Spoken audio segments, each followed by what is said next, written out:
Good morning. Good morning. Welcome to the New York City Council hearing vote on the Committee on Finance. At this time, please do not approach the dais and silence all electronics. Chair, you may begin.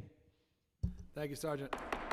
Okay, good morning and welcome to today's Finance Committee meeting. I'm Councilmember Brannan. I have the privilege of chairing the Committee on Finance. We've been joined this morning by Council Members Hudson, Salam, Farias, Brewer, it's early, Sanchez, Carr, Hanks, Stevens, Lewis, and Ayala. And on Zoom, we've been joined by Councilmember Brooks Powers. Today, our committee will be voting on 8 items, 6 property tax exemption resolutions, as well as intros 557B and 981A. The first 2 exemption resolutions are for new partial 40-year Article 11 exemptions for preservation of 1 building each in Councilmember Avila's district. Both buildings are affordable housing developments for very low-income elderly and disabled people undergoing conversions to HUD's Rental Assistance Demonstration, or the RAD program. As part of the exemption, each building will enter into a regulatory agreement with HPD, which caps household incomes at 50% AMI, set aside 30% of units for homeless tenants, and provide light touch retention and stabilization services, as well as complete identified immediate and short-term capital repairs. The next exemption is for a new full 40-year Article 11 for preservation of 1 affordable senior housing rental building in Councilmember Brewer's district. As a condition of the exemption, the building will enter into an HPD regulatory agreement, capping unit incomes at 50% AMI, will set aside 25 units for homeless tenants, and reserve the remaining units for seniors. On-site social services and aging-in-place programming will also be offered. The fourth exemption is a new full 40-year Article 11 for preservation of 114 rental buildings in Councilmember Riley's district. As a condition of receiving the exemption, the project will enter an HPD regulatory agreement that will require a minimum 15% set aside for homeless tenants and restrict rents. Identified short-term and critical need repairs will also be completed.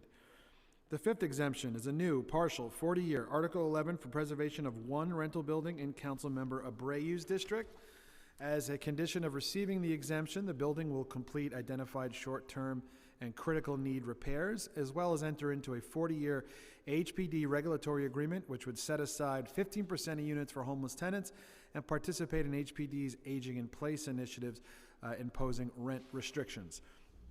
The final exemption today is a new partial 40-year Article 11 for preservation of 1 rental building in Councilmember Salam's district.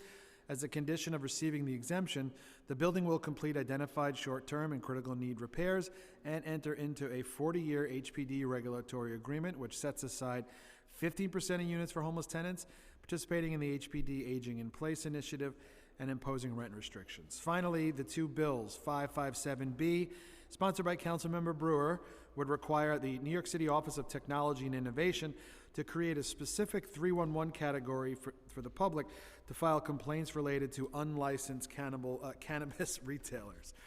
Intro 981A, also sponsored by Councilmember Brewer, would update existing reporting on the city's inspection and enforcement of unlicensed sellers of cigarettes, e-cigarettes, tobacco products, and illicit cannabis.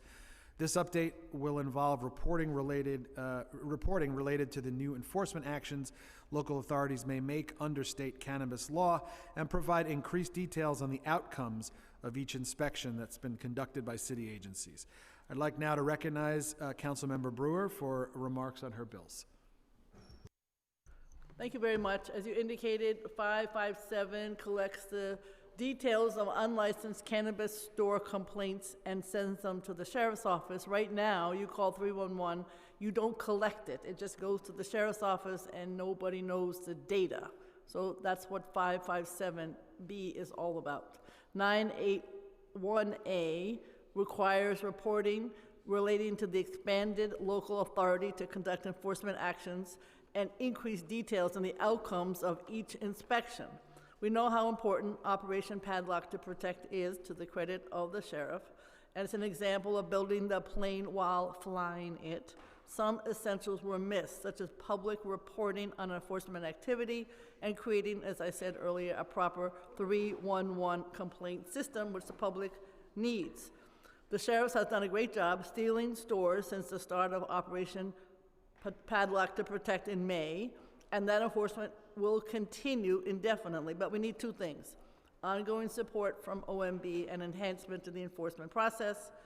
As I indicated earlier, right now, if you call 311, the operator directs you to leave a voicemail for the sheriff or send an email. There's no follow-up and there's no tracking. So the existing reporting requirements were created prior to Operation Padlock to Protect and are no longer adequate for this reason.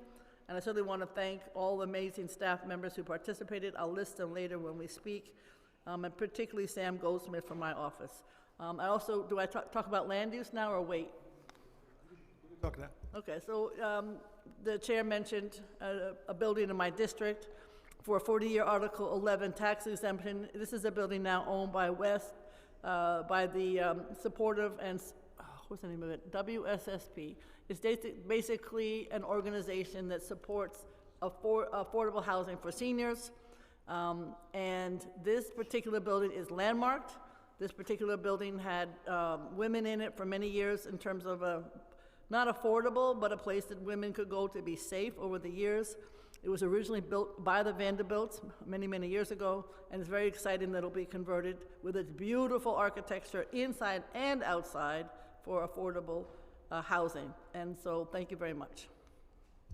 Thank you, Councilmember. Do any of my colleagues have any remarks? Okay, seeing none, I will now ask Billy Martin, the committee clerk, to call the roll. Good morning, William Martin, Committee Clerk. Roll call vote, Committee on Finance. All items are coupled. Chair Brennan. I vote aye. Ayala. Aye. Moya. Powers. Lewis. Aye. Brooks Powers.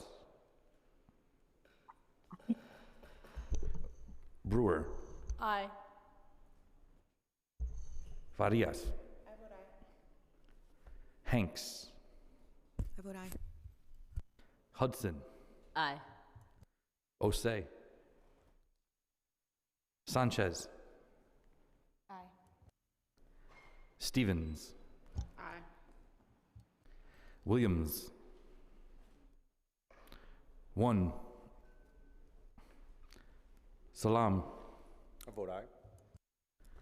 Carr. With congratulations to Councilmember Brewer, I vote aye.